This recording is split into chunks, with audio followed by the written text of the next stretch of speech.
Hi, pin lovers. Have I got something to show you? Let's head over to the video. For me, when looking at Disney pins, the hardest ones to identify or figure out were the hidden Mickeys, like I have here. Look at how cute. So this is the Orange Bird Hidden Mickey series. They are adorable. And guys, when they're speaking about hidden Mickeys, all they're talking about is that there's this Mickey icon somewhere on the pin. It's not necessarily hidden. Here, this is the Orange Bird series, and one of these is not like the other. When I hold it side by side, you'll get a really good understanding of what I'm talking about. So look at, for instance, the nose holes in this one here. See how the nose holes look a little bit thicker? And the yellow also has a weird color to it, guys. When they're recreating and faking these Disney pins, one of the hardest colors for them to recreate is the color yellow. It always comes off more like a neon color. And this one's got almost like a green tint to it, whereas this one is more yellow. When we roll this one in the light, notice how you see here a bunch of striations up and down on the metal.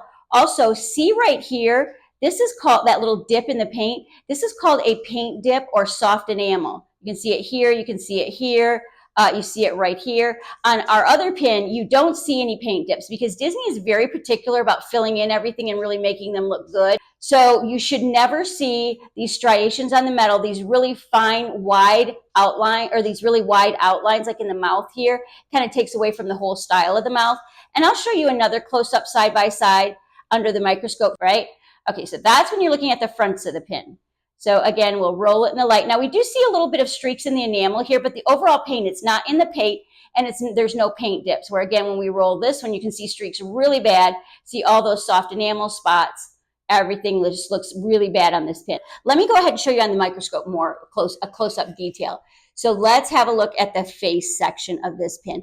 Look at how stunning this is. Can you see how amazing all the fine lines are? Everything is nice and crisp and clear. There's no striations on the metal.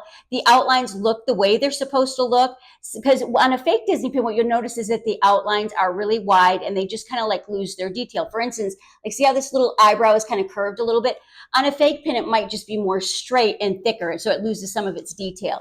So let's go ahead and go on down this pin, and then we're going to look at that hidden Mickey symbol. So here we have such a nice representation. Look at that. You can see the space between the ears. The ears are symmetrical. The face section is nice and round, and we've got nice toes. Everything looks really, really good. So let's go ahead and look at our other pin. Let me get it up here. And I'm going to show you side by side in just a second. That's really going to blow your mind. So let's put this one up here. And we can just kind of see, like when we talked about the detail, like look how thick this eyebrow is. It's almost touching the upper section of the outline. And these nostril holes are just not quite right. And then the mouth, the lip, the line is so wide that it just gives the mouth an odd feel. Let's show you the side-by-side comparison. Get them in there. Look at the difference. You see what I'm talking about now? See how the thick lines just really change the whole course of the pin? Everything's just really thick. You can see striations on the metal. The mouth looks like, I don't know, like it's been punched. Where here it's nice and fine and delicate, and it just looks really, really good. So that's a first telltale sign. Now we're going to go down the pin, and everything looks really good, but let's have a look at these hidden Mickeys. All right, remember how we talked about the hidden Mickeys, what you want to see on an authentic hidden Mickey.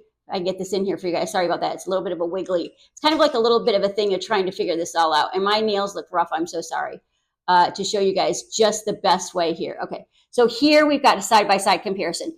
Have a look at, remember how we talked about the hidden Mickey on this pin, how you can see the ears. They're evenly defined. They're the same size. The face section is nice and rounded, and you can see the space between the ears. See over here on this pin, it is so blotted and blown out that you can't even see the space between the ears. And this ear appears to be turned downwards a little bit. And look at how the face section looks a little bit like twisted and turned off to the side. That right away tells us that this is probably not an authentic pin because it's got so many of these like offs on the hidden Mickeys, because Disney is very, very particular on their pins. And this one would not pass quality inspection. All right, so the next thing we're going to do is we're going to go ahead and we're going to hold those pins up and look at them side by side. When you're looking at the sides of pins, let's show you this one first. What you're going to see is you're going to see a nice, if I can get a good focus in there, I'll probably do it this way. When you're holding them side by side, what you want to see is a nice shiny edge. See on here, let me see if I can zoom in for you. See on here, we've got the nice shiny edge. Everything looks like kind of finished and polished. But look at how rough it looks on this one. I don't know if you guys can make that out. See that roughness there? It looks like it's been punched out with a cookie cutter. It's got kind of like an edge on it. That is indicative of a fake Disney pin as well. Okay, so let's see if we can look at the edges on the microscope too. I don't know if we'll be able to zoom in. There we go. Let me get in there. See if we can scroll up a little bit and really make it pop for you. Get these side by side. Okay, there's that one. And then let's get this one in here. We can do it. All right.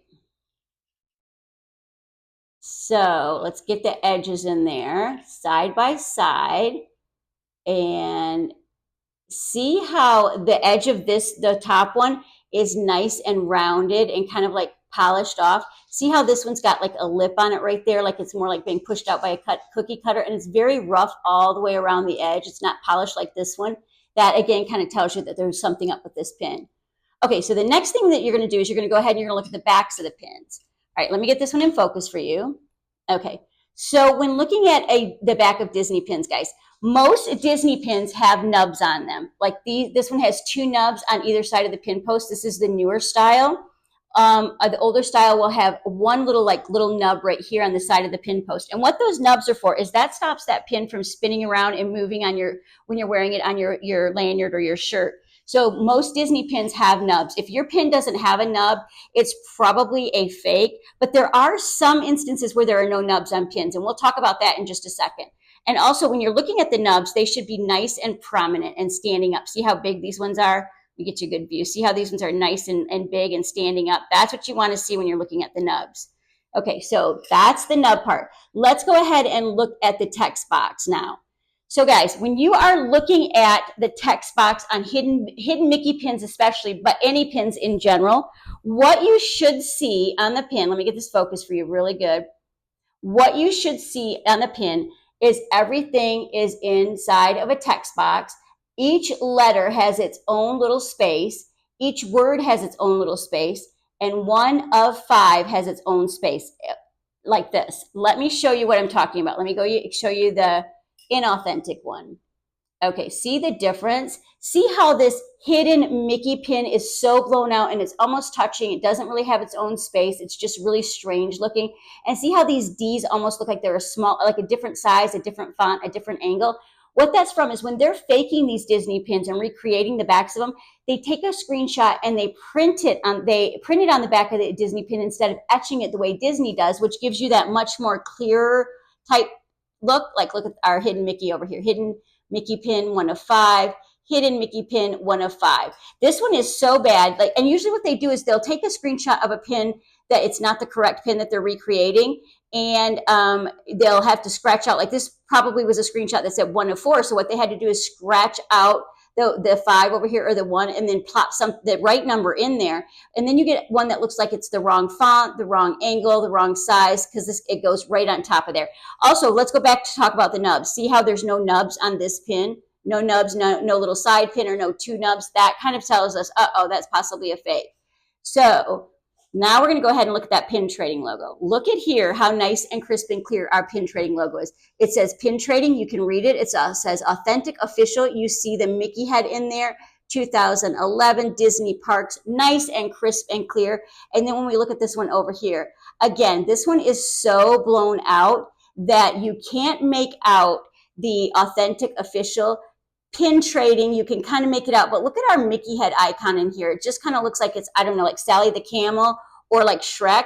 And then here's another great example of scratching out information and adding in. So it looks like this pin that they took the screenshot of, maybe the 0 was the only thing that was authentic on this, because it looks like the 2 and the 1 and the 1 are both a different size, a different font, and a different angle. So if you guys really pay attention, you can see what I'm talking about there.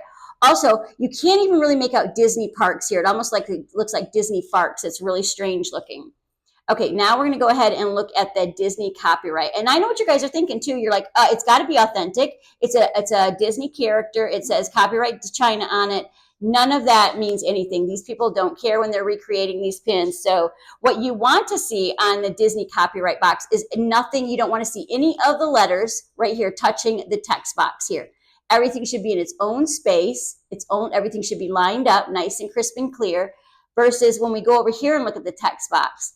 Look at how blown out everything is here. See how it says copyright Disney, but it's so close and so touched the edges. The China looks like it's a little bit smaller, and the Y, see how the Y is like pushed over and right on top? It also looks like the DISNEY. It looks like the I is smaller, and they had to drop that in after they took that screenshot. So it just doesn't look as crisp and clear.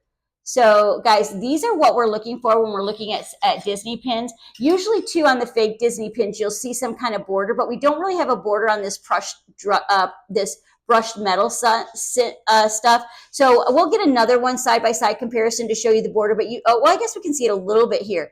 See how the brushed metal, like that pebbly stuff, doesn't just drop off the edge. It kind of has got a border right here. And over here, see how it just drops off the edge? Let's see if we can see more of this on this one. Because it's a little bit harder to make out with these ones. But when we have the actual hidden Mickey waffle pattern or the crosshatch waffle pattern, you can really, really tell that it'll really pop. But we'll get another one to show you that. But guys, that's what you're looking for when you're looking for fake Disney pins. And again, just by rolling them in the light and having a look, you can kind of tell like right away, ooh, that one's not so good. Comparing them side by side. You do not need a microscope to see these things, but I just really wanted to show you the different details. Really close up so you could see what we're looking at. Because like I said, when I first started looking at Disney pins, people would point out something and I would be like, I don't see what you're talking about. So a nice side-by-side comparison is always helpful. Guys, thank you so much for watching. Make sure you click that notification bell and click subscribe because we're going to be doing a lot more videos just like this. And I know you guys are enjoying this information. Also, guys, when you're looking at Disney pins, don't think that, okay, this pin's got one little brush stroke or it's got one little border, or, you see something that just doesn't look, a little bit, or you see something that doesn't look quite right. Guys, you're going to look at these pins as a whole. So like this pin, for instance, everything looks really good on this one. This one, okay, the front looks bad. We started seeing some bad lines. So it's got 1, 2, 3 strikes and it's got some paint dips in it. 3 strikes on the front of it, right? So, okay, we're leaning towards, but if it's got one little paint dip or one little brush mark, that's more probably of a production error. So don't worry too much about that. Look at the pin as a whole. And guys, thank you so much for watching and happy collecting.